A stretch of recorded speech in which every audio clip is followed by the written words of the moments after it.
Good day, everybody, and thank you for joining us today. My name is Armando Verdiel, Technical Development Supervisor for Lighting Design Lab, an efficiency and decarbonization education resource and Department of Seattle City Light. Today, we are very excited to give you the day 2 of our heat pump deep dive series, presented by Lester Terrance and Kristy Podelnyk from DNR Learn, and moderated by Jordan McCarthy. As you've noticed, and if you've been with us, you'll know that you're all going to be muted for now. However, please engage with us on the bottom right-hand option of your GoToWebinar panel. You'll be able to ask us any questions, comments, just enter it in chat. As a note, this webinar is being recorded, and in a week, the recording as well as a handout of the slides will be available on the Lighting Design Lab website. After the class, you're going to see a 5 or 6 question, very brief survey to see how we're doing. Please answer it. It'll be great feedback for us to see how we're doing and how we can improve on future webinars. Lastly, for me, we have some upcoming events in October, and including an in-person heat pump and heat pump water heater training workshop at the Linwood Convention Center. That's on Tuesday, October 25th. Just want to draw, excuse me, a little bit of attention to that one. And for now, I'm going to tee up Kristy, Jordan, and Lester. Let me go ahead and share that screen back. I think you're live, Kristy. Awesome. I'm going to get our screen up while Lester does our introductions. All right, good morning. Hopefully everyone can hear me okay. Morning, everyone. My name is Lester Terrance. I was your instructor here with Kristy Podelnyk back on Tuesday, where we started our heat pump deep dive. Kristy and I are from DNR International, a branch off of DNR International called DNR Learn, where we develop content like this for you to be privy on some of this up and coming technology. So if you are interested in some of this, please get with your POC and see about looking at our catalog and maybe recommending or getting some of these other courses we have to offer out there for your benefit.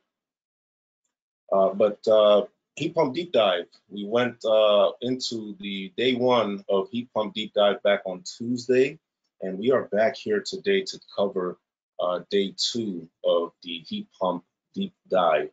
Now, we will do a brief review of what we covered on day 1, and we'll also finish up one of the last remaining slides that we had from day 1, so that way we're completing everything that we have to offer in this slide deck. But before we do that, for those of you that are joining us today for the first time, we know that happens at times. Sometimes individuals miss day 1's course. We're going to go back through with our introductions and just get you familiar with the Slido application, which we use for you to have interactions with our slide deck and answer any questions that we have through activity sessions. Next slide, Kristy. Just a little bit about me. I'm going to introduce myself. My name, once again, I am Lester Terrance. I am an HVAC instructor and instructional designer with DNR International.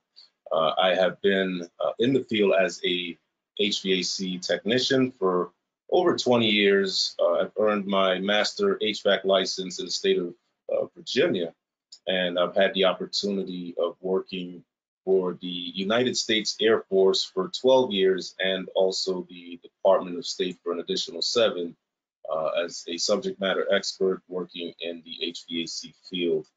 I've had the opportunity to travel to several countries globally to support different missions that the U.S. government has in any of these different countries. But as far as their HVAC applications, typically I was called out to inspect, diagnose, or even install brand new units in those different locations.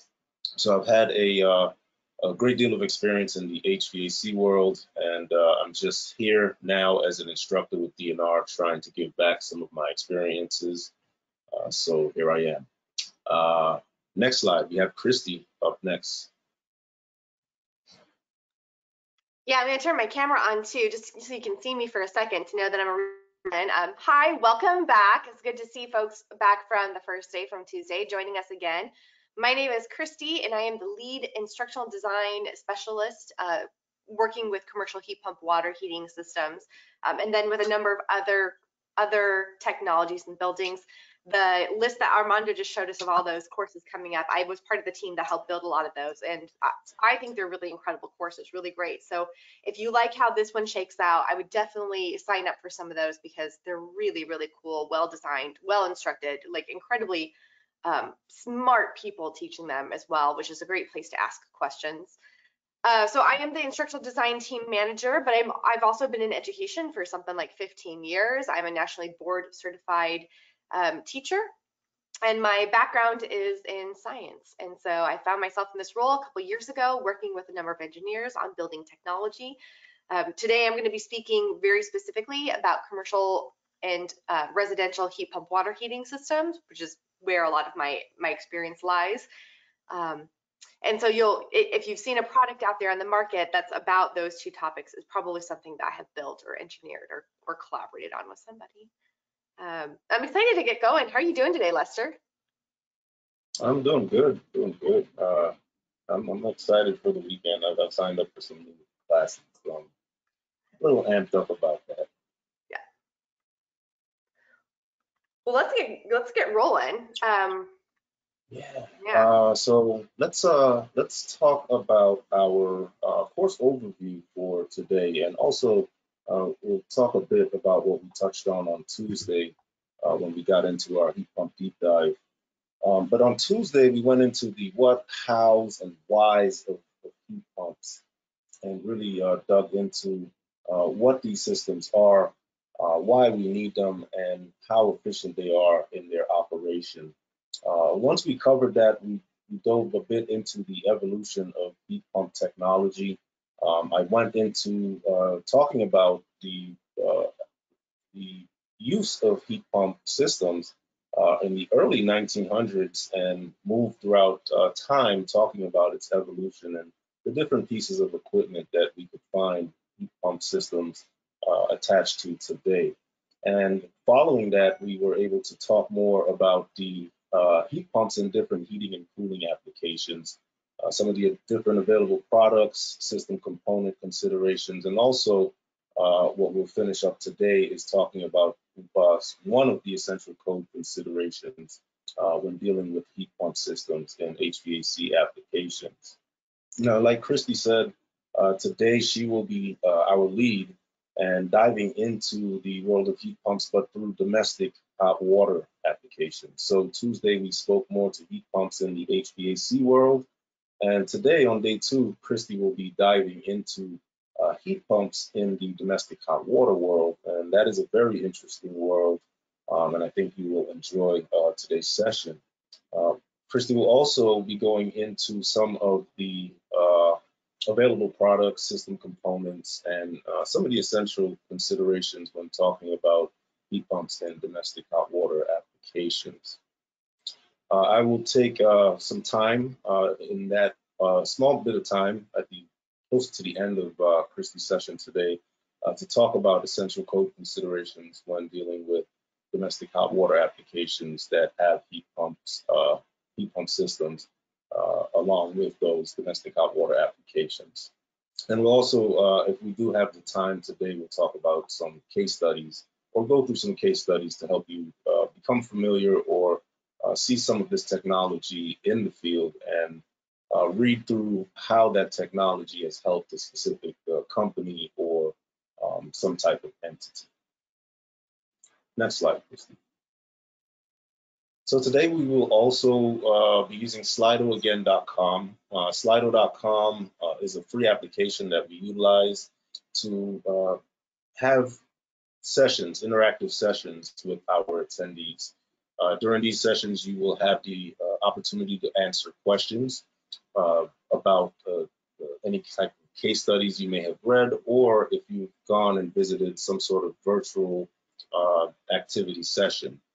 And during those virtual activity sessions, we also have questions that follow, where Slido.com will be the application we use for you to participate in that part of our activity session.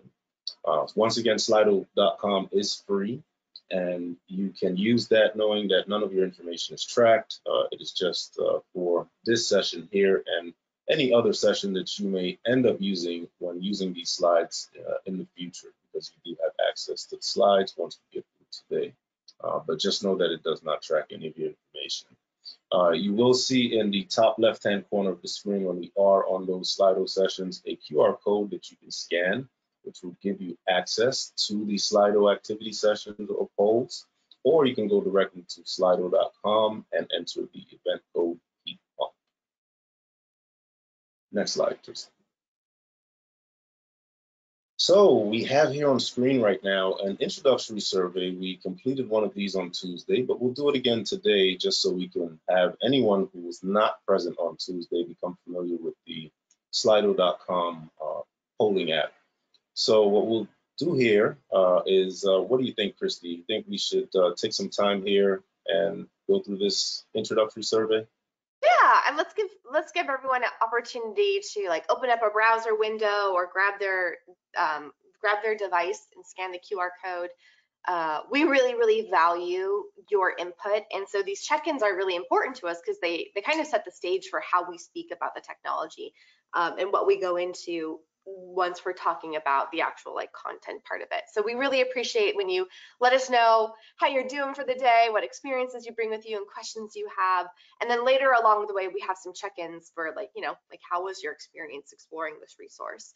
And we take your feedback really seriously. So a big thank you ahead of time for everyone as they're grabbing their devices. I see 5 people have already filled it out. Really appreciate that. Yeah, Lester, what are you most like excited to kind of like chat and explore about today? You know, I always been interested ever since we got started. I wasn't very privy to the heat pump hot water world. Mm-hmm. So the temperature maintenance tanks, I'm still a little fascinated by those, and I believe there's a part in our slide deck today that you go through. So I think I'm going to pay a little extra attention whilst you're going through that portion, because I understand what they do, but I always like to hear it over again, because then that information sticks. You're not the only one out there who's curious about that. I feel like most of the people I talk to, they're kind of like, what is this thing? Tell me more about it. Like, we're really comfortable looking at heat pumps in residential settings, but looking at them more in a commercial system, like a larger split system, it's a little fuzzy. So I'm glad to hear you say that. You're not alone. Okay, that's good. That's good. I feel good. I feel good about that. Well, let's take a look. I see some people are filling out the survey. Thank you so much, the introduction survey. Really appreciate it. How you doing today? Ooh, a little bit of a shift from Tuesday, huh? Mm-hmm. Good. I'm gearing up for the day. Great. I'm here for it. I feel that like good. I'm gearing up for the day. We were talking off camera, off webinar, that like some mornings are just tougher than others. And this morning it was a little chilly and I was in bed cuddling with my animals and the alarm went off like 3 or 4 times before I was able to finally roll out. So I feel that.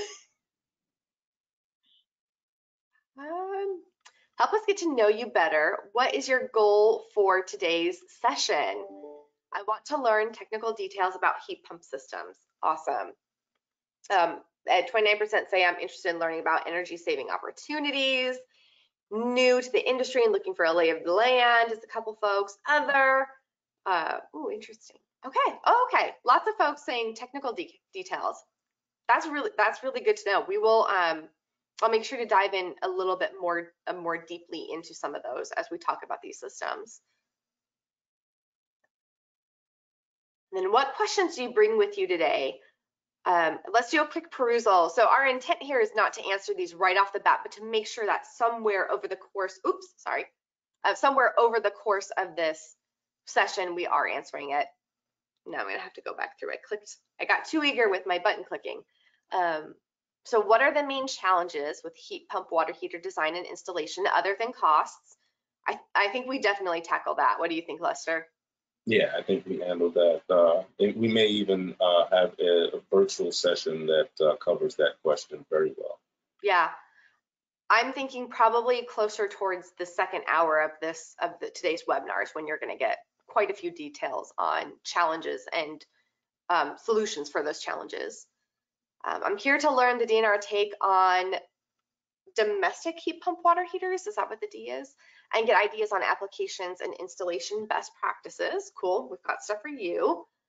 Benefit of heat pumps over gas furnaces, how to use radiant floor heating and cooling. Oh, we don't talk about that at all, do we, Lester? I don't believe so. But you know what? I know a case study. Like in the Internet of Things, there is a case study out there featuring heat pumps accomplishing that. So while Lester is reviewing what we talked about on Tuesday, I'll try to run and retrieve that. Sorry, forgot to silence my cell phone. I'll go run and retrieve that and throw it in the chat so that you have something to look at. Issues to think through when doing a commercial scale boiler replacement from gas furnaces to heat pumps. Awesome. We are definitely going to look at, I think very specifically in the design considerations section, that will be a really great place where we can explore that even further. In fact, I'll go also, Lester, while you're doing a review, I'll go run and grab our link to this deck so that you have it, so that everyone has it by their side as we go through it. Yeah, absolutely. Cool. All right, I'm gonna skedaddle, and you ready, Lester? Yep. Okay. All right, so we're just gonna go through a brief review of what we covered on Tuesday for those of you who may not have been there, but if you were, that's fairly okay. We're going to start with why we're looking at heat pumps and why they're a great solution. Kristy, if you can, next slide. There we go. Heat pumps are a great solution for, we have three different categories here listed on our slide deck, which is decarbonization, energy efficiency, and also grid stability. And I'm not going to go into in depth on each one of these, but as far as decarbonization, the US and the world has really high decarbonization goals, and there's legislation going on right now, especially in the US on the West Coast, to get to those goals. And they're very aggressive goals to really bring our CO2 emissions down by 2040. 2030 is the target, but 2040, 2050, we're really looking to take them down to about 1990, below 80% below 1990 levels.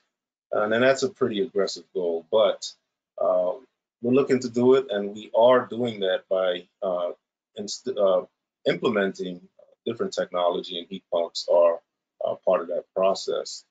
Now, energy efficiency is another reason why we're looking at heat pumps so in depth, and that's because heat pumps have been shown to significantly reduce energy usage in multifamily buildings. And the energy savings annually can be upwards of 17% by converting over to heat pump technology. So you definitely want to look at heat pumps as an energy efficient solution to if you want to be part of the process, definitely look at heat pumps as an energy efficient option when upgrading or making that change. And then lastly, we have grid stability. And grid stability is something that is ongoing currently as far as trying to maintain that electrical grid in certain regions. And by converting over to heat pump technology, we're able to assist with the demand that is placed on the electrical grid. So that way we're not looking at continuous brownouts or blackouts rolling just because we're overextending the grid due to high energy use. And that's typically from the use of like electric heat systems and anything that uses any type of electricity. So what we want to do is try to ease the strain on the grid, and by utilizing heat pumps, we're contributing to grid stability. Now, we touched on the history of heat pump technology, and we spoke about as early as the 1900s, how heat pumps have been incorporated into different pieces of equipment or even different types of systems. So we can see on this slide deck, this slide here, that we have a refrigerator, which we can see is from the early 1900s. We can see at the top of that refrigerator there is a compressor located at the top of that system, and that is where the heat pump system is located on this earlier model of refrigerators. And as we got the technology improved over the decades, we were able to place that heat pump technology into different systems. We were able to have air conditioning inside of our homes and also air conditioning inside of automobiles as well as time went on. And as the technology improved even more along the years, we were able to place heat pump technology into even more of the different pieces of equipment we use on a day-to-day basis, such as dryers. So dryers now incorporate heat pumps. Your air conditioning systems, the image in the middle, shows a split system which uses a heat pump, and you can now have heating and cooling within your air conditioning systems. And lastly, image to the right, you can have heat pumps incorporated into your pool heaters, which saves a lot of energy for those types of systems as well.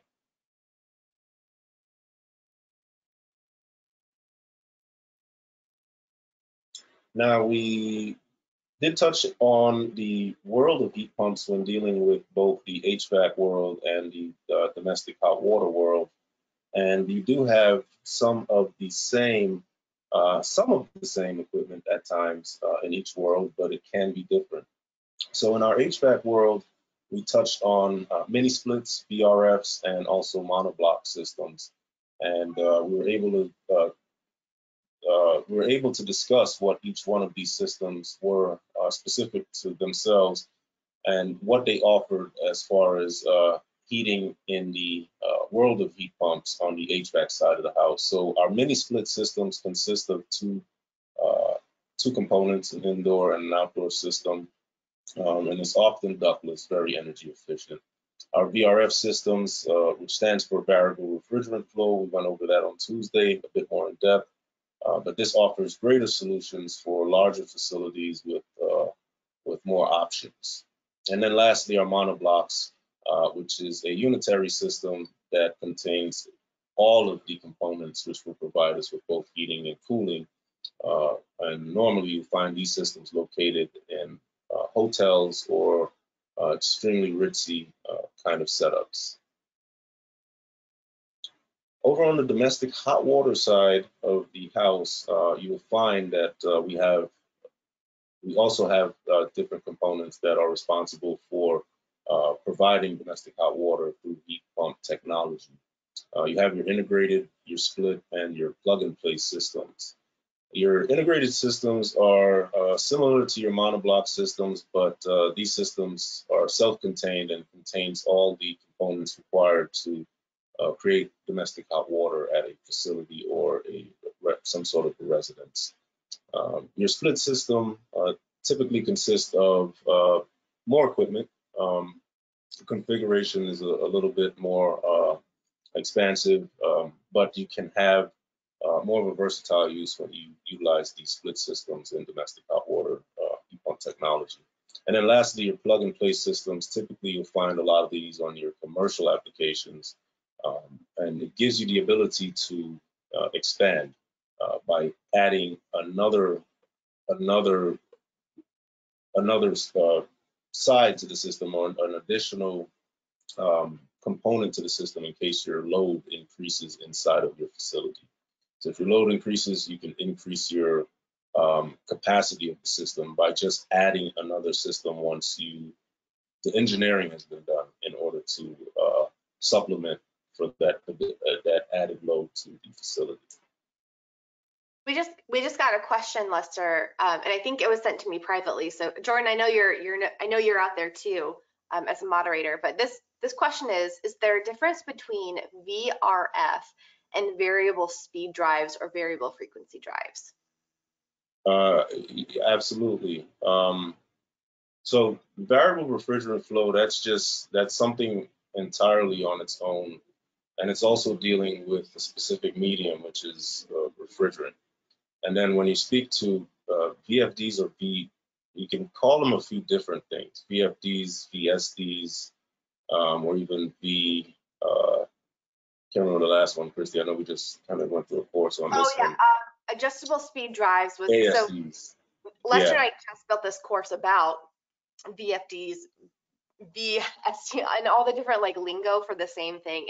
And we found somewhere someone was like, we're supposed to call them adjustable speed drives, but we can't verify that. So yeah, so there's another one to throw into the yeah, bucket. into the bucket. Yeah, but there definitely is a difference, and it's just that the ASDs or variable speed drives, they have an entirely different mission. They are responsible for speeding up or slowing down a drive set or some sort of a motor system. And your VRF systems are more on a refrigerant based give me a second, let me think of the words best used here. A refrigerant based distribution system. Mhm. I was thinking about the question we got on Tuesday too. Someone had asked about a mini split system and if heat pumps were more energetically costly. They had been looking at a Mitsubishi mini split product. And when I read about it, I learned that it was the opposite. It was really energy efficient because it had an inverter driven compressor. And an inverter driven compressor, correct me, Lester, on this if I'm wrong, because I feel like I might be, is that like adjacent to a variable frequency drive? Like it's able to control the speed of that compressor to precisely meet a need rather than just like running it full the entire time. Yeah, absolutely. The newer systems that are coming out, they contain. So it's basically a VFD. It's like having a VFD connected to the compressor. But now these compressors today can come with the option of having inverter-driven compressors, and those are very, very precise in operation, which then gives you the result of high energy saving. So just to summarize, and this is honestly for my own thinking, we were talking about, so a variable refrigerant flow, this is describing how the refrigerant is flowing through the system versus a variable frequency drive, which is how fast it controls how fast the motors are running to tightly tune it to the exact need. Is that about correct? Absolutely. If you think about both of these, you think VRF. When you think VRF, think refrigerant. When you think VFD, think electrical. Cool. Thank you for that. All right, let's keep going. Okay, so we've got ASHRAE 15 and ASHRAE 34. And what you'll find with ASHRAE 15 and 34 is that they often are paired together, and it's typically when you're dealing with refrigerant applications. Now, ASHRAE 15, this is just a directive which is guided and geared towards the safety of people and property on or near premises where refrigeration facilities are located. And it's established to safeguard for life, health, and property through the prescribed requirements. Now, once again, ASHRAE 15, it has to be used with ASHRAE 34, and it is just to specify any types of safety design for new construction installations where you have the operation of any type of refrigerant system. So there pretty much is not a lot of exceptions out there. If you're dealing with any type of refrigerant, you should have a copy of ASHRAE 15 and 34 on site when working with refrigerants at these different facilities or locations. Now, ASHRAE 34, on the other hand, is just a guide which is accompanied by ASHRAE 15, but it's just a guide for assigning any type of reference numbers, safety classifications, and also refrigerant concentration limits to the different refrigerants. We can't remember all of these different characteristics for these refrigerants. So ASHRAE 34 is where you're going to find all of that information that applies to the different refrigerants that are available to us today. So once again, you want to make sure that you pair up ASHRAE 15 and also ASHRAE 34 when working with any type of new construction where refrigerant-filled equipment or components are located or being installed.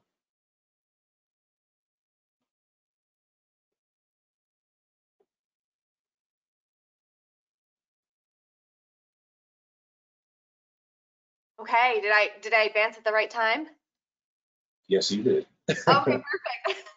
All right, that's good. So I like to think in terms of buckets, and ASHRAE 15 and ASHRAE 34, they're like content-wise, they're part of the bucket where we are talking about heat pumps and HVAC applications. And remember, those can be, we can use heat pumps in a variety of applications. We can use them for comfort heating and cooling. We can use them for domestic hot water. But when we're speaking about the comfort heating and cooling, that's a spot really where ASHRAE 15 and ASHRAE, oh, was it 30 or 34? It's 34, right, Lester? It's 34. Yeah, okay. Where ASHRAE 15 and ASHRAE 34 are going. But I think, and clarify for this as well, Lester, ASHRAE 15 and 34 apply anytime you have a large, like some volume of refrigerant that you need to be accountable for safety. Yeah, absolutely. And I would go one step further to say that you may also want to check local county guidelines, because those like ASHRAE 15 and 34 may have supplementals that are just on the county level. So you want to be very, very careful with that. Cool, thank you. So we're gonna switch buckets really quickly. We've spent some time talking about heat pumps and comfort heating and cooling applications, and now we're going to start to look at heat pumps in domestic hot water applications. So heat pump water heaters aren't new to the market, and that full thing, heat pump water heaters, they're not new to the market, but their delivery has evolved in the last couple of years. Just like the heat pumps that you find in comfort heating and cooling, the heat pumps for domestic hot water production can be configured in a bunch of different ways, right? Like we saw heat pumps for comfort heating and cooling as set up in mini split systems and VRF systems and monoblocks. Well, there's just as much variety in heat pumps for domestic hot water production. So shown on the left here is an image that is an example of an integrated heat pump water heater, sometimes called unitary heat pump water heaters. And these are typically found in residential applications or for individual dwelling units. And they're a really great option because all of the components for this system, the heat pump, the tank, the controls, it's all in one single package. It's all together. And like you're looking at that picture on the left right here, and you're like, oh, cool, I can just trade that out for my hot water heater that's electric resistance or a natural gas one. And that's totally the intent, right? It's designed to be all in one. You plug it in like for like replacement. The middle image shows a split system, and this is where the heat pump, the storage, and then any additional components are separated. And they're really, really good for small applications like residential or multifamily and small commercials like in restaurants. And when they're for small applications like that, they tend to be really, really simple. It tends to be just a heat pump and hot water storage. But then for larger applications, like in the case of a commercial or a central system, these split systems can get much more complicated. This image right here is a picture of a stand-in system, and which is dated. That's why I bring this up. So this is actually an old product. It has been replaced by the SANCO 2. And Lester, I'm so excited about this because I just signed up for a webinar from Sandin to hear about their SANCO 2 V2, like the new version that's coming out to replace the SANCO 2. So that sounds nice. You might want to put me on to that. I will. I'll send you along the link to it because when I saw it, I was like, this is amazing. I want to that want to attend. So we're Definitely. actually 2 products behind in this image right here. We'll have to upgrade it. But it's just one, like this is just one example of many split system products that can be used. Colmac has a number, Nile has a number. We're going to look at some very specific ones next. And then, so shown on the right is a skid or a plug and play heat pump water heating package. And this is a split system, but someone somewhere has already selected all of the components, plumbed them together, and then put them on a skid so that it can be craned onto or into a building. And these types of system configurations are a perfect fit for multifamily or commercial applications that need a central water heating plant. The image here shows the Origin by Steffes, and that it's produced in North Dakota. There's been a couple of really successful implementations of it, but I can also speak to Small Planet Supply has a skid called the Water Drop, and I think Nile is starting to work on a skid package as well. So we can look forward to both of those coming out in the near future. So these are just ways that heat pump water heating systems are designed and packaged together. So those different system configurations all include a heat pump somewhere in there. So let's look at the different types of heat pumps that are available on the market for domestic hot water applications. These are all the same type. So if you think back to Tuesday, Lester talked to us about heat pump, like types of heat pumps, and how some heat pumps get their heat from the air, some heat pumps get their heat from the water, some heat pumps get their heat from the earth. The ones you're looking at in front of you, these are all air source heat pumps. And there are others that can be used for domestic hot water applications. I've seen really successful water source heat pumps used in domestic hot water applications too. But I tend to stick with the air source because it's really the most common, like when we talk about it. These are the easiest to implement, and these are the ones that I most commonly see in the field. So on the left, we have 2 examples of integrated heat pump water heaters. And these small heat pump water heaters are, again, like great for residential applications. They typically use R134A as a refrigerant. And so they operate in temperatures as low as 32 degrees Fahrenheit. And the benefit of using something like this is that it's all packaged together. So you have the heat pump on the top, and then you have all the other stuff. Like it's one complete like-for-like unit. In the middle are some examples of split system heat pumps. So we have the much larger Mitsubishi QA-HV. This is pretty new to the United States market. There's been a couple of implementations of it in the Pacific Northwest with a lot of success. And then we have the Sanco 2, which is what I was telling you. This is actually the old product. This is not what it looks like anymore. It's a little bit, can I say like a little bit flashier?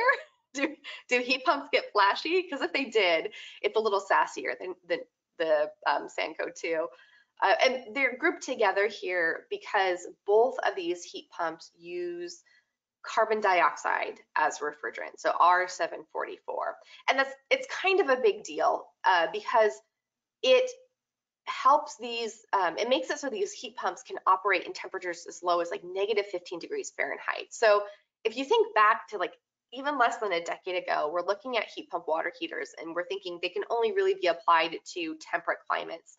Well, not anymore. Now we can use heat pump water heaters in cold climates because they're still efficient down to -15 degrees Fahrenheit. And you know, when you're designing, you're not designing for just that temperature all the time. That's like your lowest temperature. So they're pretty stinking efficient, which is really, really exciting.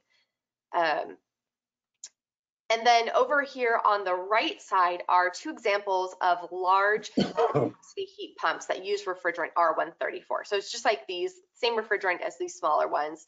These larger capacity heat pumps, which are great for split systems, use R134A. And they're really like, these are the big ones we're seeing in large commercial heat pump water heating systems, or, you know, those used to be called central heat pump water heating systems. So Colmac and Nile, 2 standout products, really, really great. We're seeing them on the market often. So in summary, like there are a lot of different heat pumps available for domestic hot water systems. I worked with an engineer who used to like to say that it's not really about finding, like, every project has a solution to it. It's not like a one size fit all, but because there's so much on the market, there's a solution for everything out there. Hey, Kristy, we do have a request to share that webinar link on the Sandco 2 presentation. I am so glad you're saying this. So Jordan, watch, this is kind of interesting. I don't know why it's doing it, but look, I can like move my notes. Do you see it now in front of the thing? So I'm not opening up any tabs because I'm the one who's sharing it. Do you think you could run and grab that link and put it in the chat? Sure. Cool. Okay, so Jordan's got that handled. I'm so glad. And my person who I said I'm just going to grab a radiant floor case study, I will be doing that just probably at the end of all of this. Yeah. Yeah, awesome. Yay, I'm glad that got tackled. Fantastic. So coming back to heat pump water heaters for domestic hot water applications, it's kind of important to mention that things can get really muddy with equipment and configuration and system design. This application of heat pumps is still pretty new, and so we're still working on verbiage, terminology, how it looks and feels. I would recommend that if you want to learn more about commercial heat pump water heaters and residential heat pump water heaters, you check out the Advanced Water Heating Specification version 8.0. They're hosted on the NEA website, and they go like very specifically through and define what all of these are. In fact, when Jordan posts that link, in the notes, you'll find links to all of these documents. So you could just, you know, in your perusing, if you find one, you're like, I want to check that out, you can click on it and it will take you there. So there are heat pump water heaters that are designed for residential applications. And then there are heat pumps, let's like this one over here. And then there are heat pumps designed for really commercial, like large commercial applications, which, you know, pretty cut and dry, small, large. But where it gets kind of fuzzy and muddy is that you can use residential products in ways that meet commercial loads. And that's this picture right here in the middle where you see all these residential heat pumps ganged together for a much larger commercial load. So this webinar specifically is going to focus a lot on the commercial heat pump water heating systems, which just, it has to do with the size of the system. It's greater than 120 gallons and it uses more than 6 kilowatts of power. And we're going to look at the formal definition in a second. And mostly we're focusing on this because most new construction in the United States is multifamily. Like the majority of new construction is multifamily construction. And so that's where this type of equipment for domestic hot water heating systems is going to be really, really important to understand to be able to navigate. Jordan, I felt like I cut you off. Did you have a question, comment, clarification? Yeah, I guess this is a request for that webinar, the product presentation on the Sandco 2 that you were saying you would share with Lester. Hey, Jordan, I think I can look for it, Kristy. I'm sorry. The product presentation. I just assumed, because I didn't listen good very well, that it was for this. Not for this presentation. I think they were referring to the one that you and I were talking about. You told me about it, Kristy, and I was saying, hey, I think I want to jump in on that Sandco 2 presentation for the version 2 of the previous Sandco system. It is buried somewhere in my email, but let me tell you where I found it. Okay. I subscribe to the Small Planet Supply newsletter, and in their last newsletter, they had an announcement for it. And so I think it's being hosted by Small Planet Supply. And that's where, don't let me forget, when we can like take down this presentation and do a little searching, we can search that out and put it in the links before everyone leaves so that we can check it out. But Small Planet Supply, their website is where you can go to find more of those. Okay, I will check in the background. If I find anything, I'll send it over to Jordan. Perfect. Thank you so much. I appreciate that. No worries. So here's how an integrated piece of equipment typically found in residential or small applications compares to the larger commercial equipment. So on the left, we have an integrated or a unitary heat pump water heater. Looks just like the ones that you have in your closet or your basement or your garage, my garage for me, you know, because it's intended to be really easy to replace what you have, your gas water heater with a heat pump water heater. And then over here on the right, this is our much larger commercial heat pump water heating system. We're going to compare them so that we can see that even though this is a split system, it contains all of the same components as an integrated piece of equipment. In this example, we're looking at the commercial heat pump water heating system in Jackson Apartments. And this is a market rate multifamily building in Seattle. And it serves, this particular system serves 156 apartments. So the heat pump, which is housed on the top of this integrated piece of equipment, those are actually two Podelnyk CXA15s that use R134A refrigerant right here. And then instead of a 50 or 80 gallon storage tank, the heat pump water heating system at Jackson has 3 500 gallon hot water storage tanks that are plumbed together in series. Integrated equipment typically includes some form of like electric resistance. That's right up here. That serves as a backup and then part of the temperature maintenance system. So it keeps the water hot inside the storage tank. For commercial heat pump water heating systems, it's a little more complicated. More on that later. But here's the temperature maintenance system at Jackson. It includes a backup electric resistance element, and off to the side you can't see it, but there's actually a secondary heat pump. So finally, your integrated equipment comes with some kind of control, and it's usually pretty seamless, pretty user-friendly. It's got some type of automated demand response built into it. The commercial heat pump water heating system also has controls, and the intent here is that it controls the system to fulfill the design intent. And so it tends to be a little bit bigger. It tends to be a third-party controller, but it doesn't have to be. It can be something that is integrated into the heat pumps themselves. You can see in this Podelnyk right here in this little box, that is actually the internal controls for the heat pumps. So in summary, the integrated and the split systems are not that different. Integrated equipment has everything, it's just all packaged together, whereas like commercial systems, because they're so much bigger, they're spread out, but they have all the same parts and pieces. Okay, let's pause for some questions. Jordan, are there any out there? Yeah, Kristy, we've got one here. This is regarding residential applications. In North Carolina, where we rarely get below freezing, but it does happen, would you recommend a heat pump or a dual fuel gas heat pump pack?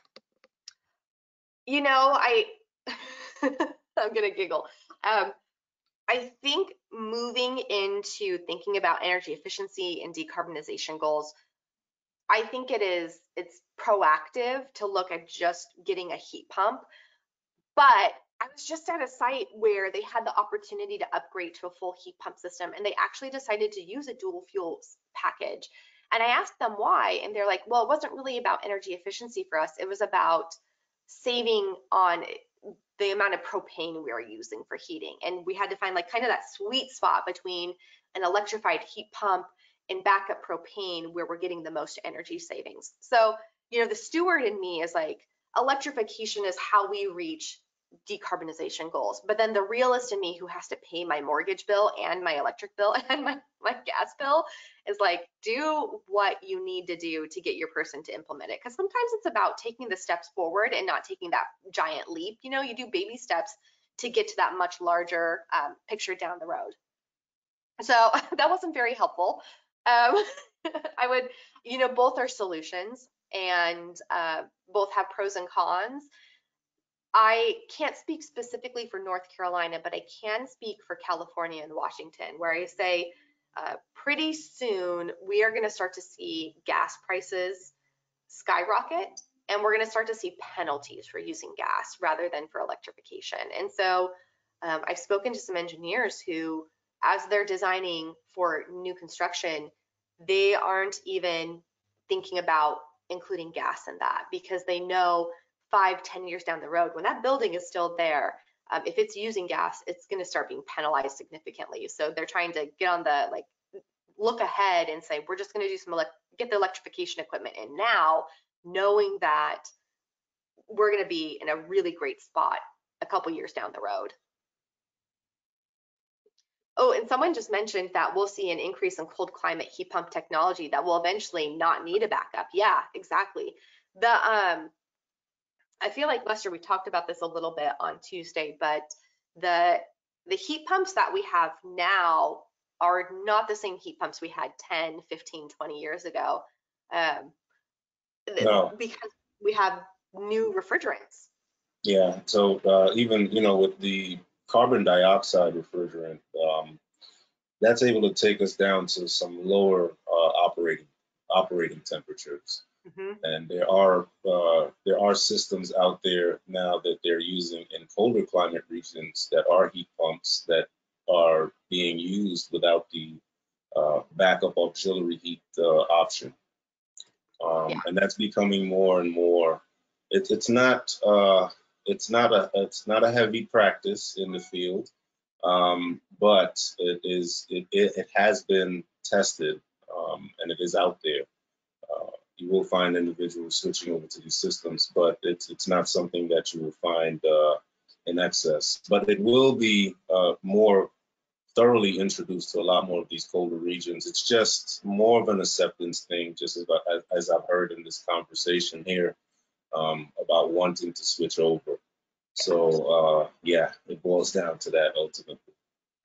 Something to these are important questions, especially for residential applications, which we all live somewhere, so we're all in the thick of it regularly. Heat pumps aren't cheap, and that's worth noting, is that cost can be prohibitive. The Inflation Reduction Act has set aside quite a bit of funding for heat incentives for heat pumps. So that is something to look into now. That goes into effect, and that can be something that could offset some of the cost of that. Another thing to think about with a residential replacement is, where is that going to go?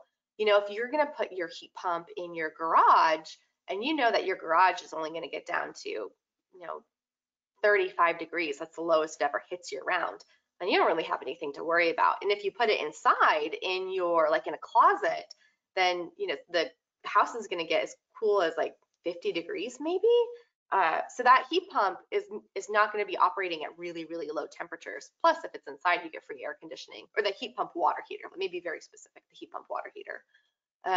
So where that replacement happens might have an effect on what piece of equipment is selected. And my final thing I would recommend, in a couple of weeks, there is going to be a course taught by Tim Avishire, and it's all about implementing residential heat pump water heater replacements. And it is very, very thorough in looking at a residence holistically, and selecting a product, and how do you get it in, and what things do you need to account for. So I would suggest checking that out too. It could have even more specific answers for you. Hey, Kristy. Mm-hmm. I just wanted to just hit on 2 points off everything you were saying. And on specifically on this topic, for everyone that's just hesitant to the heat pump side of the world, for instance, if you're in North Carolina and it doesn't really go below freezing there, you will be fine with a heat pump. I think Tuesday I spoke about 20 years ago installing packaged units for the troops over on Lackland Air Force Base at their tent city. The heat pumps we installed them without auxiliary heat, and we had to come back that winter because it dropped in San Antonio for some odd reason below freezing, and those heat pumps were unable to keep up with satisfying the temperatures needed for the troops. So we had to go back on site, and for 40 package units, we had to order the auxiliary option and install those.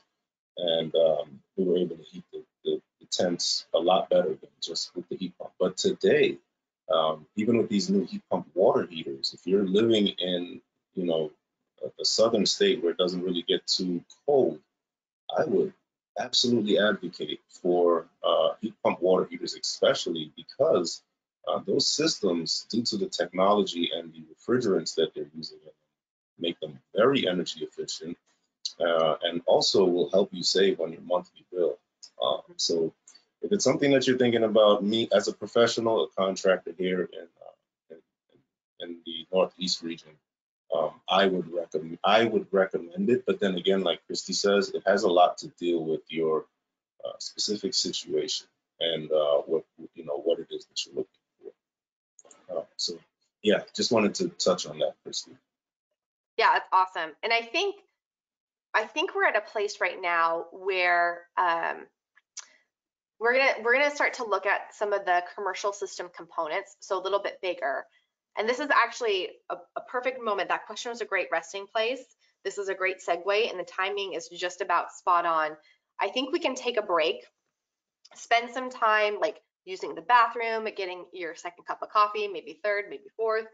But also, we want you to go and check out a commercial heat pump water heating system. So the one that I was just showing you in the pictures, you can actually go there. This QR code, if you scan it with your smart device, will take you right to a portal. It looks like this, and I will be going back to that, so don't panic. You haven't lost it. Where you can do a couple of different things. So here is Jackson Apartments, and this is a multifamily building, so it's a larger commercial building. But there were some design restrictions, like Seattle does have some cold weather days, and that was something that the engineers really had to consider when they're designing it. So if you check out, the site will let you walk around the actual building itself. The system will let you go down into the mechanical room, and then the plans show you some of the schematics of the system itself. I suggest starting at the system level, and then it will take you into the actual mechanical room where you can look around it, move around. There's videos to watch, there's information to explore. So let's pause and take a 10-minute break. You can head to Jackson Apartments during that time and do a little bit of exploring. You can take your bathroom break. And then when we get all back together, there are 2 questions that I'll throw up on the screen in a survey that we would love to hear about from you, about what you're most interested in learning more about, and what kind of other questions does it raise for you. Is that pretty clear? Do we understand what's going on? Lester, Jordan, do you get it? Yep, I'm on board. Good plan. Awesome. Okay, fantastic. And I see Jordan already posted the link. Thank you so much, in case you want to open it up on the web browser. So let's meet back here at 11:08. Go and explore.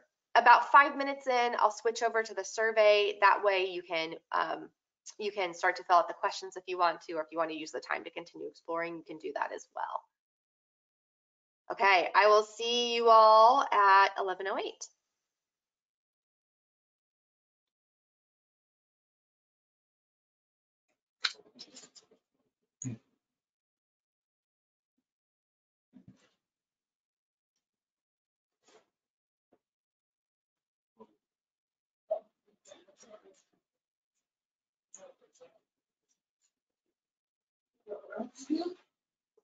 Oh, Lester, your mic is still on.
All right, Lester, you out there? You got this one?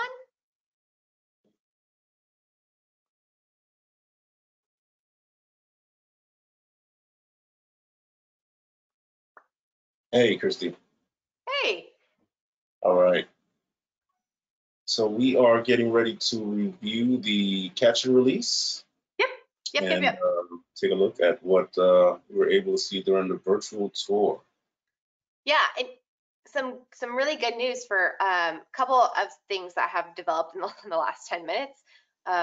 One, in the chat, Jordan has posted a link to the Small Planet Supply event calendar. And if you go down to like November 3rd or 4th, one of those days, that's where the new Sanco 2, the new D unit, that's the webinar for that one. So that is now available in the chat. And then since you have the link to that interactive tour, the thing link right here, you have that now for as long as you need it. So you can continue to look around, you can continue to listen to the videos from Colin, the engineer who did the work on this, who designed this. There's a ton of resources available. So keep that for your own perusal later on. But for right now, we'd love to know, I see one person has responded to the poll. If you come back, open up a browser tab, grab your smart device, and let us know. Answer the questions. There's 2 questions about where you want to spend more time and what questions does it raise for you.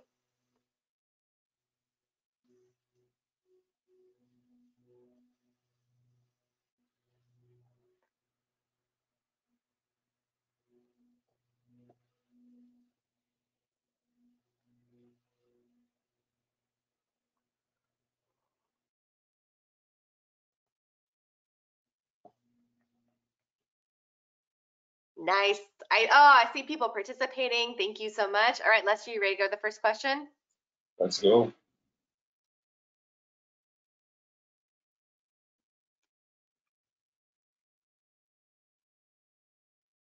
It's all you, Lester.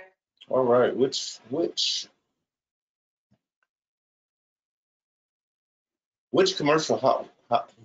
which commercial heat pump water heating system component are you most interested in learning more about? And it looks like we've got a pretty close draw here between temperature maintenance system, which I asked you about earlier, and controls. And we've got about 40% of our responses at heat pumps. Cool. All right. What questions does exploring Jackson Apartments raise for you? So is there recirculation for the water? We are going to tackle that one. It's coming up. That's awesome. I see some pre-thinking happening. It's perfect. And that will be, it sounds like, Lester, the question you had at the start, like spending more time with the temperature maintenance system. Sounds like we can do that. Our folks are interested in it. Yeah, I know for me, like I said, the heat pump water heating side was new to me joining, our team now. But when we were introduced to the temperature maintenance system, I mean, that kind of blew me away. But the thing I do like and admire the most about it is the redundancy that it keeps within the system in case you have any types of failure. Yeah, that redundancy is really important, and also the whole point of it, like the efficiency, protecting that, which is part of what the temperature maintenance system does, is really, really valuable as well. Absolutely. Okay, let's go on. So we're going to spend some time today talking about what a commercial heat pump water heating system is. And just to give you a lay of the land, we'll spend a chunk of time here, about 15-20 minutes, and then we're going to look at really important design considerations. So at the start of the class, people were asking about, what do I need to think about? What are some challenges? That's where we're going to tackle that. And then Lester's going to wrap things up by talking about some of the really important code considerations, because these heat pump water heating systems, it includes plumbing code. You have to think about mechanical code, energy code. There's a lot of components to it, which is new. It's different than when you install just a gas boiler system, and that has created some confusion too. So we're going to look at that through the lens of what are some high priority things to know about it. But let's start here with a definition of what a commercial heat pump water heating system is. So according to the Advanced Water Heating Specification, version 8.0, a commercial heat pump water heating system serves more than 4 dwelling units or commercial loads requiring 120 gallons or more of storage volume and more than 6 kilowatts of input power. Commercial heat pump water heating systems are often called central heat pump water heating systems. You may have heard that term around. And it comes from, it's because they can be designed with a central water heating plant. But now more and more projects are implementing other types of designs like clustered or distributed systems. What you're looking at in this picture over on the right is actually an example of a clustered distributed system at Hope Workstation in Tacoma, Washington. It is a really successful install. It doesn't have a central system, but that's part of why the terminology has shifted from central to commercial, and then we can define the size of commercial. I'm going to continue to use the word commercial. Just know that, like, it's kind of like jargon on the field, like central commercial, they're the same thing, but since the Advanced Water Heating Specification recognizes commercial, that's what I'm going to try to stick to.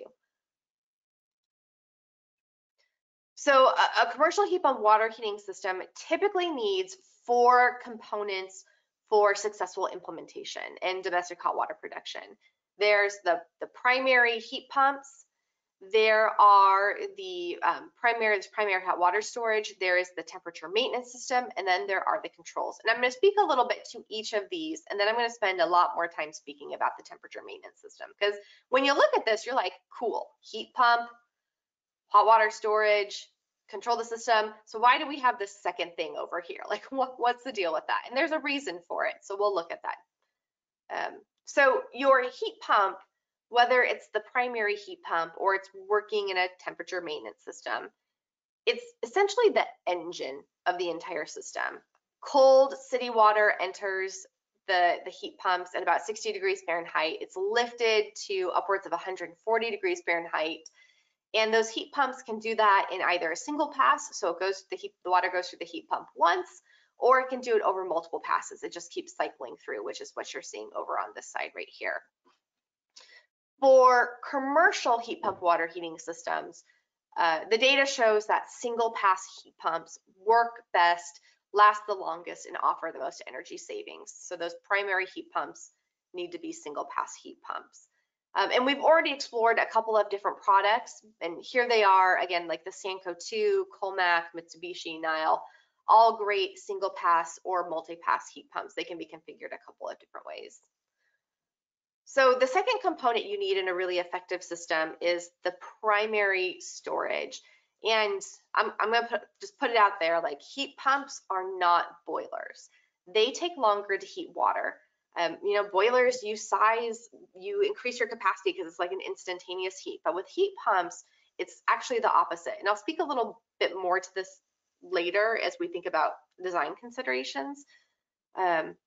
So we know it's a challenge. Heat pumps they heat water more slowly. And as a result, you're going to need more hot water storage tanks. And on top of that, that water, because it's so much more storage, is going to need to be a little bit hotter to prevent Legionella. Right now, we're seeing a lot of really successful designs with 140, 145 degree water temperature in these hot water storage tanks with no show of Legionella at all. So that seems to be a really good sweet spot as far as design is considered.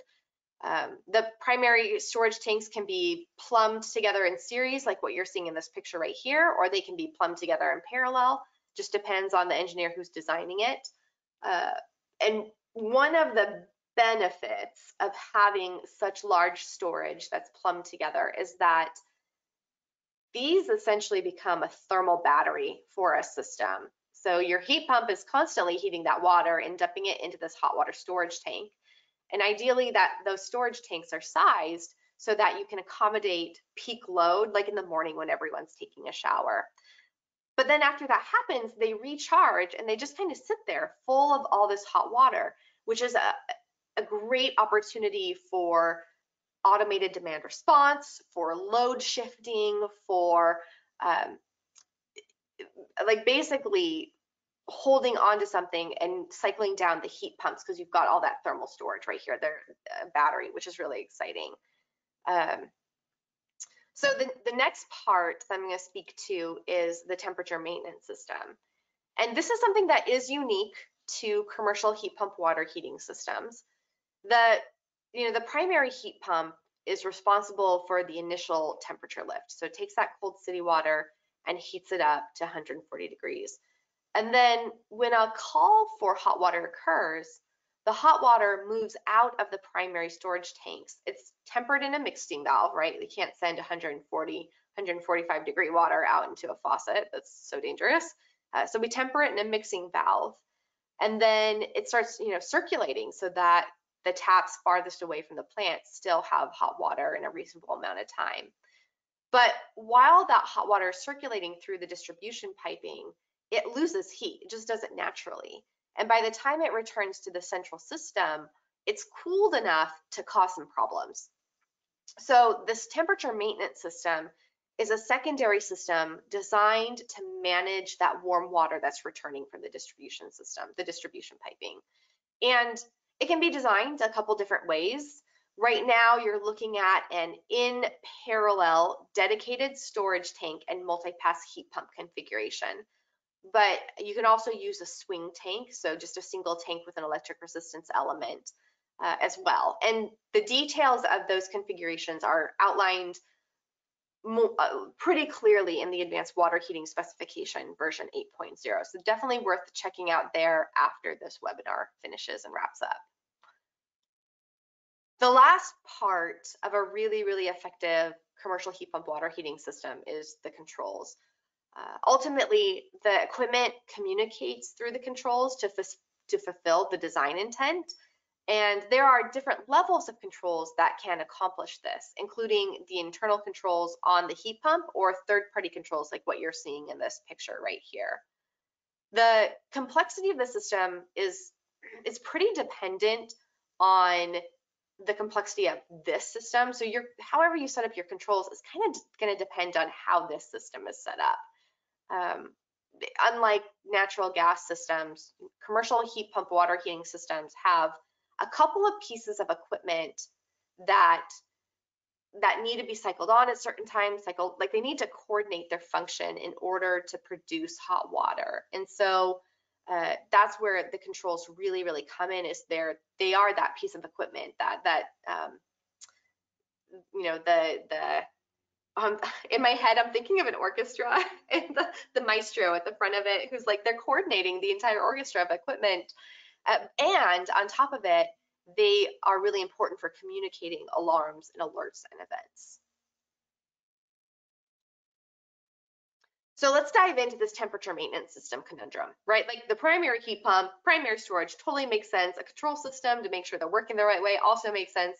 But why would you engineer basically a secondary system into your domestic hot water system? And again, this is big systems. This is commercial heat pump water heating systems. I think you can start to see the value of like the residential equipment where it's all in one package and you just like stick it in a like for like replacement. But we know that now there are benefits to building this. It's more efficient to have that central system. And with a lot of commercial buildings that already have a central natural gas boiler system, it makes sense to replace it with a central commercial heat pump water heating system. So we're looking at, in front of us, a primary heat pump. We're looking at a primary storage tank. So heat pumps are very efficient at making cold water hot. What you see here, again, primary storage tank, primary heat pump. The cold city water enters in at the bottom of the storage tank before moving on to the heat pump. And when it's plumbed like this, the water in the storage tank will naturally stratify. So it creates a really distinct cold band at the bottom, a very small mixing band, kind of the lower bottom, and then a lot of hot water at the top. And there's not a whole lot of mixing between the two. And this is really, really great because heat pumps are very efficient at making cold water hot. But when a call or draw for hot water occurs, you know, the hot water exits the storage tank, gets tempered down to a safe temperature, goes on and circulates through the distribution piping around the building. And when it eventually returns, it's slightly cooled. So here's that water coming back, slightly cooler than when it left. If the slightly cooled water returns to the primary storage tank, it starts to mix and it causes destratification in that primary storage tank. So suddenly there's no cold water band at the bottom, there's no big hot water capacity at the top, and it's all just kind of warm. And heat pumps are not very good at making warm water hot. So it requires more energy and more cycles to reheat that already warm water. And as you can imagine, this has catastrophic effects on the overall efficiency of the system, and then eventually like the maintenance and the durability of the equipment. So all this to say, the temperature maintenance system is important because it basically takes this return hot water and manages it separately from the primary heat pump and storage tank. Kristy, we've got a couple questions on this. Yeah, all right, let's do it. Okay, well, one is just a comment that's maybe just something to explore a bit more, single pass versus multi-pass. And then there's another question, why does the cold water flow into the primary tank? Yeah, so I'm going to tackle the primary one first because that one's a little bit easier. That's just system design, like that's code, is that the primary water has to go through the primary, or sorry, the incoming city water goes through the primary tank first. And I could be misquoting. I had that question too, and what engineers have told me is that's just the way that the city and the state wants you to design it. I am not even going to pretend to be an expert in code compliance because it's so far out of my field. But that is the way that they've been putting together their systems pretty effectively. If there is more on that, if someone knows more about it, please post that in the chat because it's not a great answer that I'm offering. It's just what I know. And I would love to hear more. And then the first question was about the multi-pass versus the single pass. Okay, so this heat pump right here, it can warm water a couple of different ways. In fact, I'm going to go back to here. Okay, so these heat pumps right here, they can warm water a couple of different ways. They can either do it with like one, you know, cold water goes in and one pass through this heat pump and it's up to 140 degrees. Or that cold water can go in, be heated about 10 degrees and then cycle back through, go back in, be heated about 10 degrees, go back through, cycle back through. And so you have a single pass heat pump that does it in one shot, and then you have a multi-pass that does it over many passes.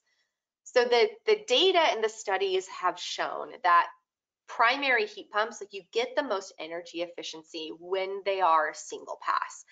And so that, you know, that puts some boundaries around how you can use that heat pump because single pass heat pumps work really good with cold water going to hot water. But if it's warm water going to hot water, you start to lose efficiency of the vapor compression cycle.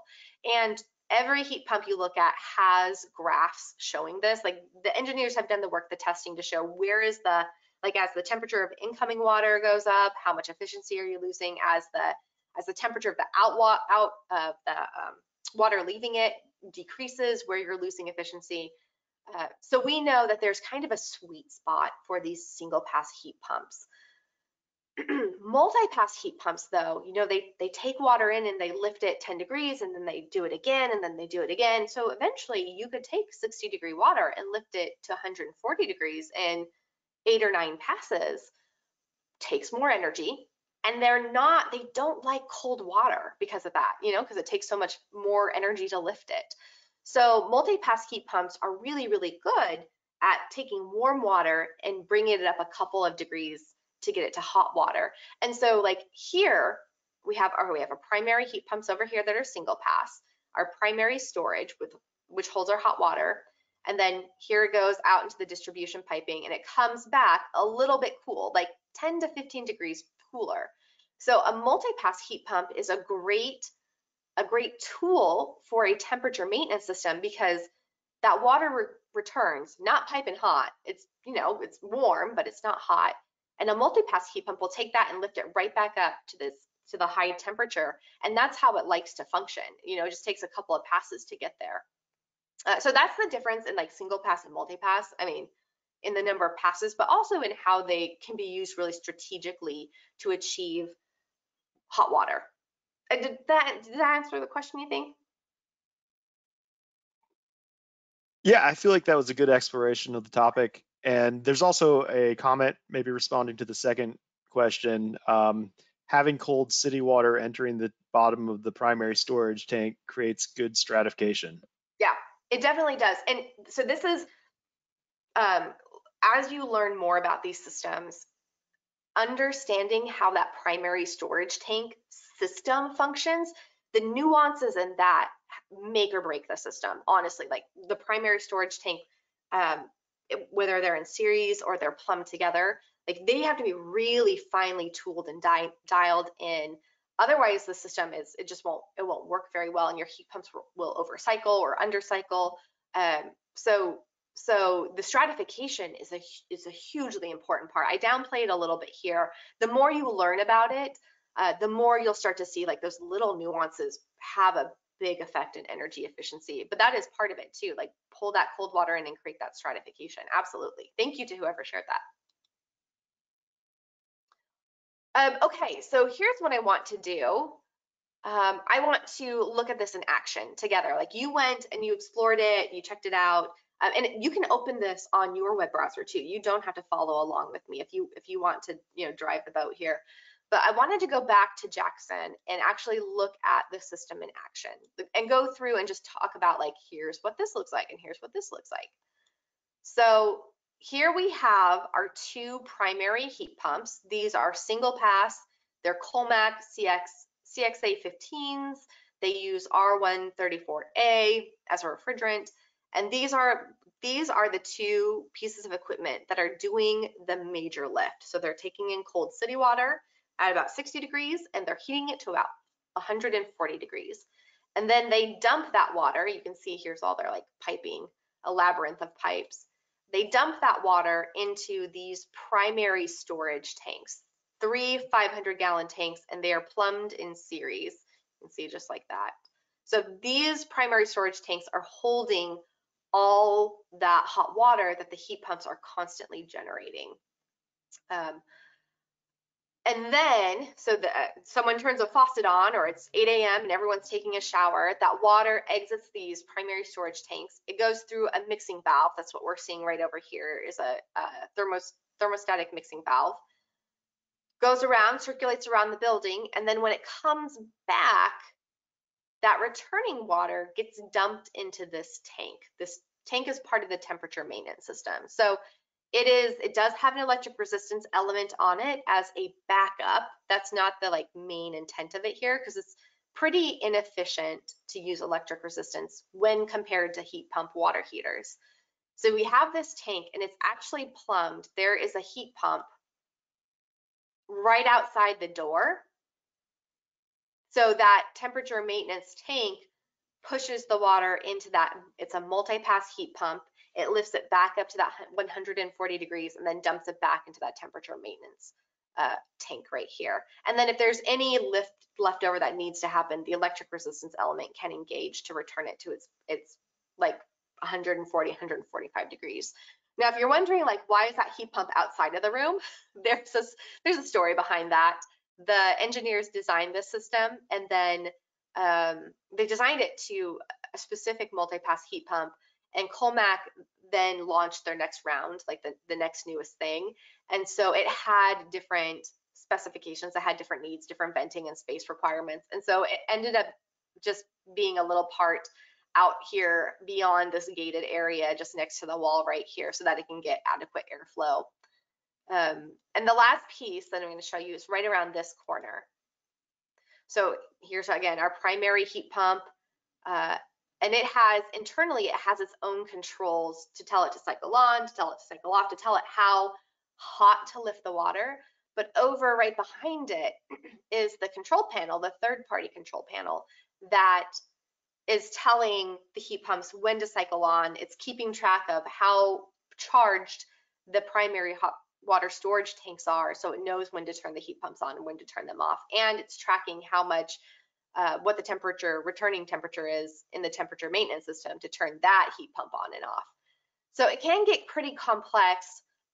Additionally here, what was really, really exciting for engineers when they were showing me this is that there is an Ethernet hookup in here. So this control panel also sends out alarms and alerts and basically just a constant communication with the building management system so that people can, like, from a distance track it and see what's going on. In fact, the engineering firm that designed this, like they have a live a Shiny Apps data page where they're seeing the data on a daily basis, and when something happens, they're alerted immediately and they can show up on site, sometimes often before the maintenance figures it out, which is pretty cool. So you are, again, like, you have access to this. I can't take a link away, nor would I want to. So make sure that you check it out. These videos feature Colin Grist, who is the engineer who designed the system, and he talks about the whole design process, the considerations that were made. So it's definitely a place to, like, spend some time learning more if this is of interest to you. So let's pause for some more questions.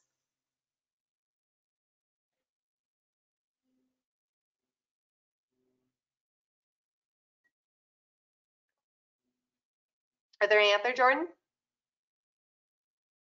No questions yet. Cool.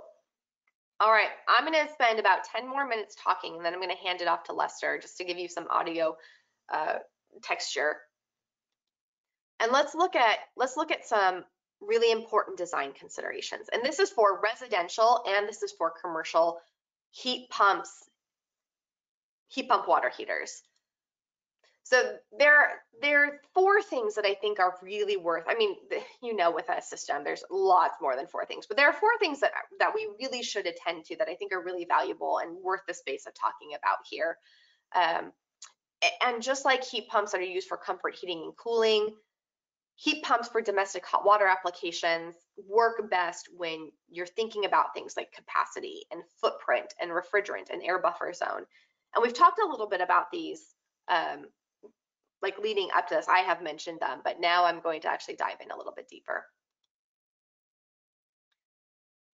Heat pump water heaters, I said before, they take longer to charge water, to heat water. So they require more hot water storage and at a higher temperature for safety considerations to manage peak load requirements in a building when you're comparing them to natural gas system. So the image above, the image here illustrates the small change in thinking that's required to effectively size and implement a heat pump water heating system, whether it's residential, whether it's commercial. Gas systems are generally sized with as low storage as possible and a really, really high heating capacity because it's cheap. Like, heat capacity is really cheap with gas systems.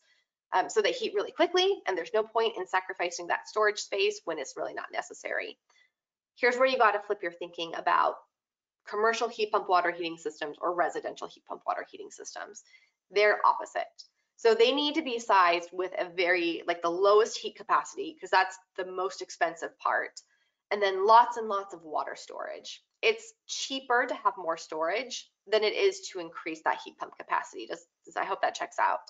And this trade-off does use more floor space, but the added benefit here is that with more storage and more like thermal storage, there is opportunity for demand response, for load shift opportunities. There is opportunity for then, like, taking advantage of incentives that utilities often offer to be a part of those programs. And if you want to learn more about this, like, this is not a comprehensive deep dive into capacity versus storage, but if you're interested in learning more, there are free tools out there to help you explore. One of my favorite is the EcoSizer. It was created by Ecotope, who does the majority of the engineering on the projects we've looked at. The link is in the notes for this deck, and Jordan, maybe you can grab that and throw it into the chat too. But it's a really cool free tool that you can use to correctly size your commercial heat pump water heating systems, given that we've got some different design considerations than we have traditionally with natural gas systems. And Kristy, we do have a question here. Yeah. In terms of space, tell me about considerations for replacing a boiler with heat pump systems. Well, so retrofits are messy. I wish I could say like it's gonna be really easy, but a retrofit, I don't think I've ever heard anyone say like this was the easiest thing we've ever done. Here's what I can offer you is a couple of examples of how you can consider the space, like what some are things that you need to consider and some ways that engineers have tackled it in projects that they have done. And actually it's perfect timing for this picture in front of us, this slide in front of us. So there are like the commercial heat pump water heating systems come in a bunch of different shapes and sizes. It doesn't have to just be one central plant like a natural gas boiler system, which also doesn't necessarily have to be one central plant, but you get what I'm saying. There are lots of different ways to tackle it. So in this picture on the left, there's that central system that we have spent so much time like looking at. And this is actually in the underground parking garage. It's in a mechanical room and it takes up the space of 4 parking spaces. So it's still pretty compact. And if you have a mechanical room that's big enough for the hot water storage and it's got a door where you can get big tanks into it, you can put all that in there and then mount your heat pumps elsewhere. You can put your heat pumps in there if you have the right type of airflow. Another example here is of a distributed or like a clustered system where down in the rooms below are all the tanks for the primary storage, and then the heat pumps have been mounted up on the rooftop where they can they can run without creating a lot of noise. They have tons and tons of airflow.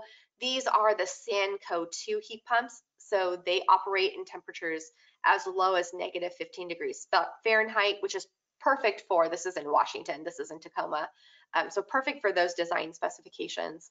And then like obviously we're not talking about an individual one where you could like put into a closet or into a garage or into a basement. But I've also seen, so this is a really interesting example at Bayview Tower, the Bayview Tower apartments. They had, it's huge, it's a very tall apartment building, low income housing, and they had 4 electric resistance water heaters for their entire, like, I want to say is like 50 or 60 apartment units. And they wanted to do a retrofit and replace it with a commercial heat pump water heating system. And the mechanical room is pretty tight. There's no way you're going to fit everything in there. So what they did was they recycled the electric resistance tanks and decided to use them as hot water storage. And then the engineers used a skid with hot water storage and the heat pumps, and they just mounted it on the mechanical room rooftop. So they had to expand to outside of the building, but they were still able to keep everything kind of together, and they kept all the original equipment, which cut down on the cost of it. So I guess my response that's complicated is that retrofits take a little bit of ingenuity, and you may not be able to fit everything in the same place as you did with your natural gas boiler system, but there are a lot of options because equipment can be placed outside. In fact, sometimes it works better outside because you get more airflow, and on hot days you get that nice hot air, which translates into really cheap hot water, and that's really nice. I would expect the only retrofit that's going to be a like for like replacement is in residential, in probably residential applications, unless you've got a commercial system that has ganged together a bunch of residential pieces of equipment, in which case you could, just trade out, if it's an electric resistance tank, just trade out a like for like heat pump tank.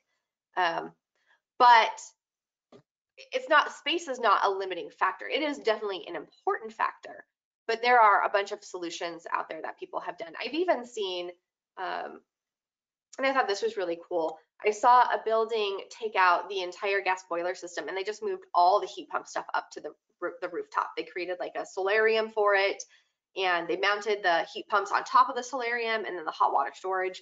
in the room below it. And so they had to remove that from the building entirely and just put it all on top so that they got that space back for storage. Kristy, we've got a comment and another few questions here. The comment is that there are also modular tank solutions where you can build a tank in sections for retrofits. Yes, great comment. Thank you. And a question here for the central plant system, are there still components on the roof or outside the mechanical room? Or are those heat pumps the only heat exchangers? In here, so in this example right here, these are the only ones. They're all together in one room. And it's a pretty, I mean, 4 parking spaces is a pretty large mechanical room. So these ones are all here, but you can see they're vented to the outside of it. And in fact, that's one of the things, one of the considerations I'm going to talk about is why this is such a interesting and valuable design consideration is how they did this. But then you've got some here where the heat pumps are separate from the hot water systems, or not the hot water storage, and you can put them outside. So the retrofit I was just telling you about with the big high-rise building where they recycled the electric resistance tanks, they put the heat pumps outside. They were using the Mitsubishi QAHV that has CO2 in it as a refrigerant, and so they just mounted it on put it on the skid with the hot water storage and the controls and plopped it onto the rooftop. So there are any number of solutions that you can have for replacements. Unfortunately, this is where we're headed towards, is having easier retrofits, but it's still kind of messy, especially with big buildings. Things are getting better, like with the water drop from Small Planet Supply, which takes a bunch of these little Sanko 2s and gangs them all together to be really precise about meeting your building size, but also really flexible in how you put them together and mount them. And that's an option to explore as well.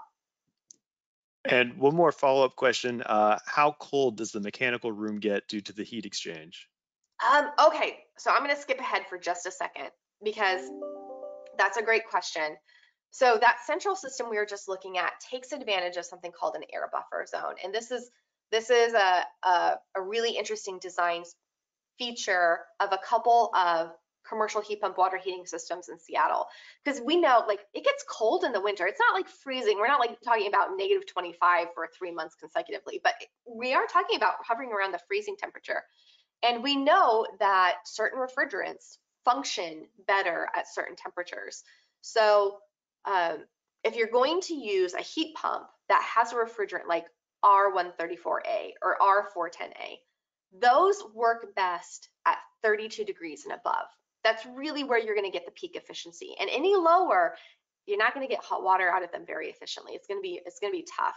So one thing that engineers are doing now is they're using something called an air buffer zone. And this is as simple as moving the mechanical room into a parking garage, like a couple levels down, because all that concrete and all that earth, it's a really, really good buffer, just enough to keep the air at 40, 45 degrees in the winter and at 60, 65, 70 degrees in the summer. So the operating conditions are always, they're always primed for the heat pumps to work. And there's a lot of space that needs some natural ventilation anyway. So it kind of kills 2 birds with 1 stone in that regard. So that central system, I'll move back here. So that central system, this is vented just out into the garage itself. And then the garage has ventilation that takes that out entirely. So this room actually stays pretty toasty, because there's the airflow that's coming in is actually only through the front door of it. All the air is pushed out. And that interactive tour we were just at, this one right here, there's the vents right there. I collected all this content 2 years ago in Seattle that weekend that was 113 degrees. And so I was in this parking garage and it got up to 85, but that was as high as it got. It was still pretty toasty in there. But it didn't, it could have been baking, and it wasn't. It was well buffered, that air was. And so none of the air from here, none of the cool air actually comes back into the space. It gets ejected into the garage, and then the garage vents it out onto the street. Yeah. So I just mentioned how important refrigerants are, and Lester did a great job talking about that. So I'm going to leave it there, that refrigerants are an important part of the design consideration, something to think about as you are selecting your equipment and you're thinking about your design considerations and your loads and your peak loads. But I think I want to hand this off to Lester now to speak a little bit about codes. You're going to see me kind of move forward pretty quickly. We're going to skip this, we're going to skip this, and we're going to land right here so that Lester can talk a little bit about some of the other considerations for building code, for plumbing code, electrical code that you need to hold on to. All right, yeah, so this is the fun stuff, but not really, but it is important. When dealing with code considerations, specifically for heat pump water heaters. Now, there are several trades involved in working to install these different heat pump systems, and some of those different trades are the mechanical, plumbing, and electrical sides. So when you're dealing with these three different trades, you want to make sure that your codes and your regulations are in place for the application that you'll be installing. I did forget to add one more in there, which is the energy code, and that is going to play a critical role in what types of systems you install and how you will be installing those systems. Now, you do need permits for refrigerant piping and storage tanks, to include boiler permits. So you will definitely need to be up on a lot of these codes. So that way you're very aware of what your contractor is doing, what you're required to do, and have per state and local regulations. Next slide, Kristy. So we've got, we'll start off with code considerations for mechanical code. And when dealing with mechanical systems, you're typically going to be dealing with fans or ductwork associated with the heat pump systems. Equipment noise is assessed under these types of mechanical codes, and structural support, seismic support, and also you'll find support for any type of earthquake preventative measures as well. Now, the state of Washington is right now currently utilizing the 2018 Seattle Mechanical Code. It's adopted from the IMC 2018 code with amendments. So any type of guidance you're looking for on ventilation, exhaust systems, combustion air, pressure vessels of any type, hydronic piping, and refrigeration, you refer to the 2018 Seattle Mechanical Code, which is based off of IMC. I did want to say, and we're running a little short on time, so I'm going to maybe just give you the most important parts of these slides in the slide deck. One thing I want to mention about the mechanical code is that under 2018 Seattle Mechanical Code, there is currently 15 chapters sheltered with an appendix of A through B under that regulation. Now, Chapter 10 and under that regulation is not adopted by the city of Seattle. Any boilers, Chapter 10 refers to boilers, water heaters, and pressure vessels. Any boiler, water heater, or pressure vessel installations is regulated by the Seattle Boiler and Pressure Vessel Code. So you're going to have to refer to that code and not the code or regulation listed under Chapter 10 of the 2018 Seattle Mechanical Code. Just some information there for water heater installations. Next slide, Kristy. Next up, we have the plumbing code, and when dealing with plumbing, typically you're dealing with plumbing installation or insulation, any type of piping connections to hot water or heat pump water heater equipment. You want to make sure that a lot of the ancillary equipment is rated for potable water, and your plumbing regulation is what is going to regulate a lot of your plumbing activity or plumbing installation. Now, in the state of Washington, the city of Seattle has adopted under 2018 Seattle Plumbing Code, the Universal Plumbing Code, or UPC 2018, with amendments. Now, this current version of the 2018 Seattle Plumbing Code currently houses 17 chapters, appendix of A through M. some of the more important chapters to focus on when dealing with your plumbing code and heat pump applications and installations are the following chapters. You want to focus on chapter 5, which is the water heaters, chapter 4, which is plumbing fixtures and fixture fittings, and also chapter 6, which is water supply and distribution. Next slide, Kristy. And next up, we have the electrical side of code considerations.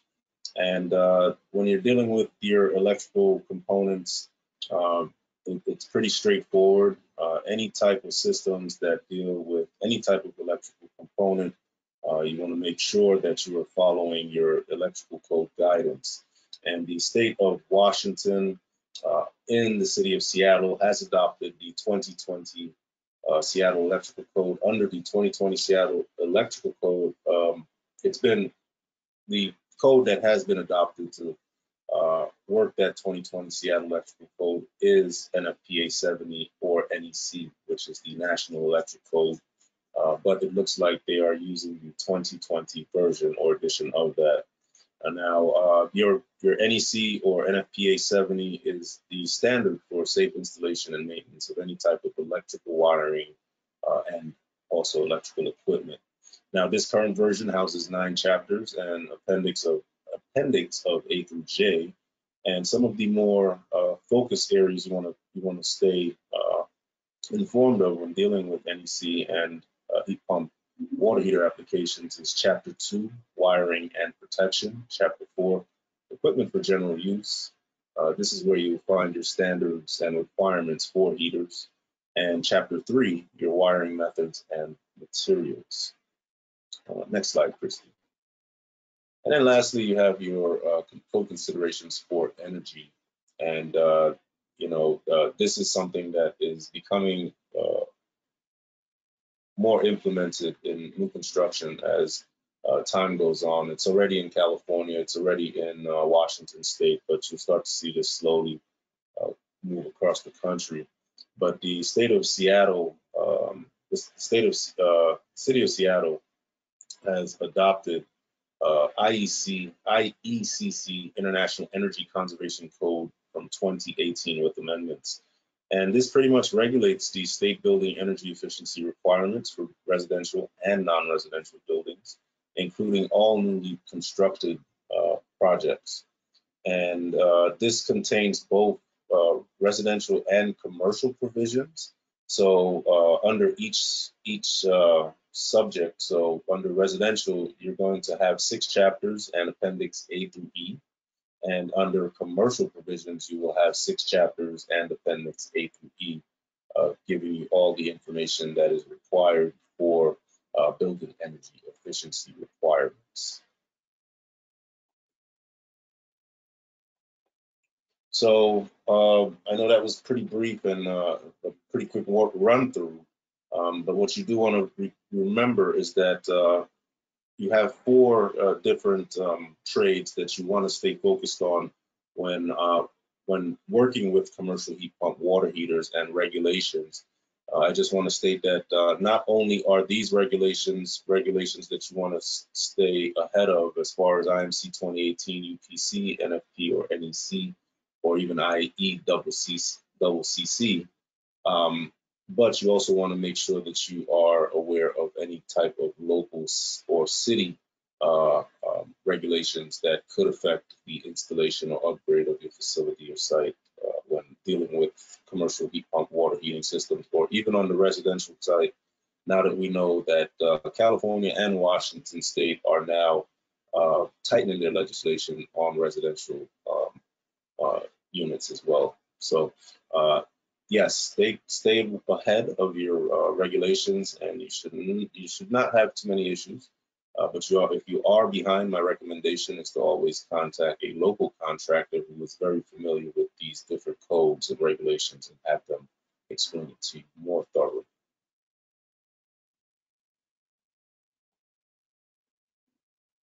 All right, so are we going to go? Okay, we're just going to do the review, Kristy. Yeah, I think, to respect time, let's just quickly touch base on what we've covered, and then we'll end with our survey. All right, so we're here. We're at the end of day 2 of Heat Pump Deep Dive. On day 1, we went ahead and we covered the what, hows, and whys of heat pumps. We spoke through the evolution of heat pump technology and also touched on heat pump applications and in the HVAC world, where you can find or what types of different applications you can find. And today on day 2, we dove a little bit more into the world of heat pumps, but we spoke more to domestic hot water applications. And Kristy did a great job of talking about the different applications and components that you'll find in domestic hot water applications when dealing with heat pumps. We covered some essential code considerations, and we were able to even go through a case study and look a little bit deeper into the setup of an actual heat pump commercial system in a commercial setting. Yeah, we did a great job doing that, and you all did a great job of sticking with us and taking part in the Slido polls. So thank you for that. Yeah, we've had some really phenomenal questions. I really appreciate everyone who's contributing and posting in the chat. We do have a one last survey, if you wouldn't mind filling it out before you leave. And then I know Seattle City Lights also has a survey that they'd like you to, that they'll be emailing you to fill out. This one is one where we ask for some feedback. We check to see what you learned. Shouldn't take you more than 2 minutes, but we do really value everything you say, and we take your feedback really seriously. So if you don't mind sticking on for a couple more minutes to fill it out, we really appreciate it. If you've got to go at 12, we totally understand that as well.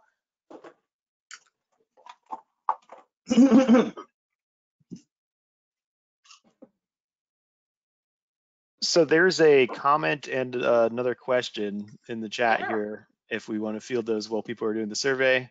Go for it. Do it.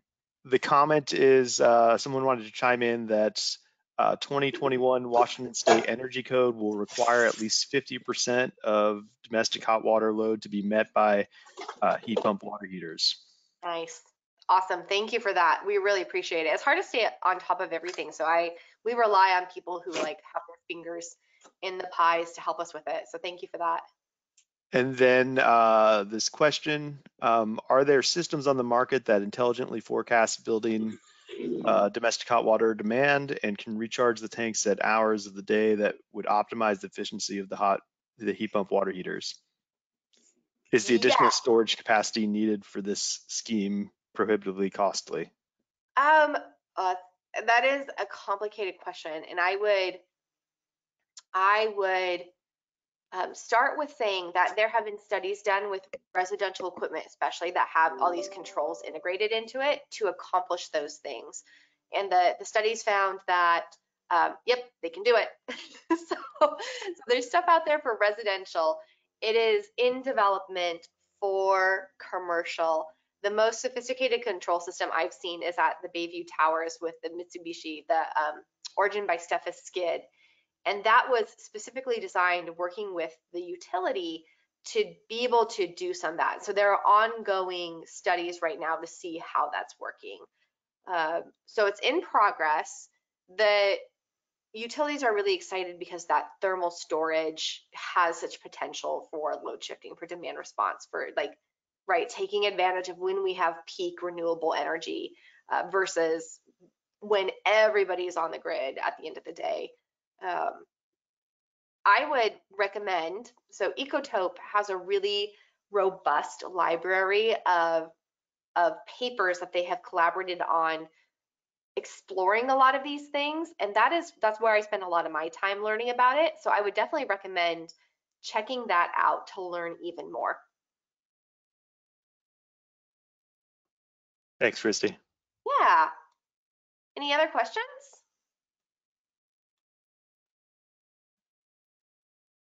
Just a comment here, difficult topic, well explained. Oh, thanks. I appreciate it. Well, I think to be respectful, we should probably end our webinar here. Thank you to the 5 folks who filled out the survey, our survey at the end. Really, really appreciate your feedback. We take it very seriously. And thank you for all the wonderful comments and the questions. We hope you got what you needed out of this, and we hope the rest of your day is awesome.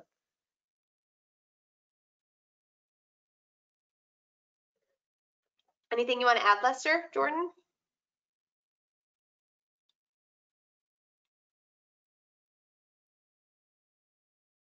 I really enjoyed the presentation too. You both did great. Yeah, thank you. I appreciate that.